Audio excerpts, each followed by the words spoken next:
Hi అండి, అందరికీ నమస్తే. వెల్కమ్ టు తాలింపు కిచెన్. ఈరోజు రెసిపీ సొరకాయతో చేసుకునే బ్రేక్ఫాస్ట్ అండి, సొరకాయ తాలిపీట్. మా ఛానల్ని చూసేవాళ్ళు తప్పకుండా సబ్స్క్రైబ్ చేయండి, లైక్ చేయండి, షేర్ చేయండి. వీడియో స్కిప్ చేయకుండా చూడండి. ముందుగా తురిమి పెట్టుకున్న సొరకాయ ఒక కప్పు.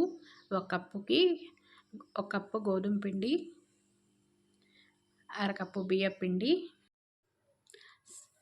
సన్నగా తరిగిన పచ్చిమిరపకాయ ముక్కలు, సన్నగా తరిగిన కరివేపాకు, ఉల్లిపాయ ముక్కలు, తురిమి పెట్టుకున్న అల్లం, ఒక స్పూన్ నువ్వులు, జీలకర్ర, పసుపు, కారం, రుచికి సరిపడా ఉప్పు,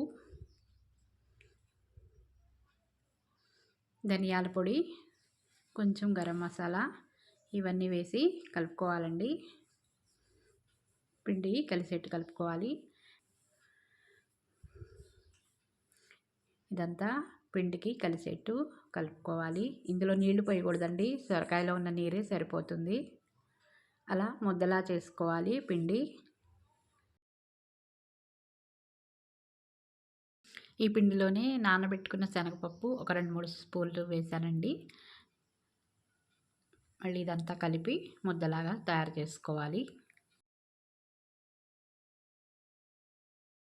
ఇలా పిండి ముద్దలాగా చేసుకొని తయారు చేసుకొని పెట్టుకోవాలి. తర్వాత ప్యాను వేడి చేసి అది కొంచెం వేడైన తర్వాత ఇలా పిండి ముద్దను తీసుకొని స్ప్రెడ్ చేయాలండి. రొట్టెలాగా స్ప్రెడ్ చేసుకోవాలి పల్చగా.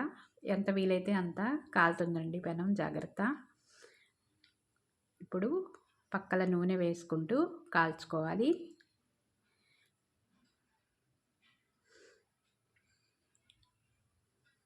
కొద్దిగా కాలిన తర్వాత టర్న్ చేసుకోవాలండి. అటువైపు కూడా వేగనివ్వాలి. రెండు పక్కల ఇలా ఎర్రగా కాల్చుకోవాలండి. అంతేనండి, సొరకాయ తాలిపీట్ రెడీ. ఇది వెయిట్ లాస్కి కూడా చాలా ఉపయోగపడుతుందండి. సొరకాయ బీపీకి వాటికి మంచిది. ఎండాకాలం చలువ చేస్తుంది.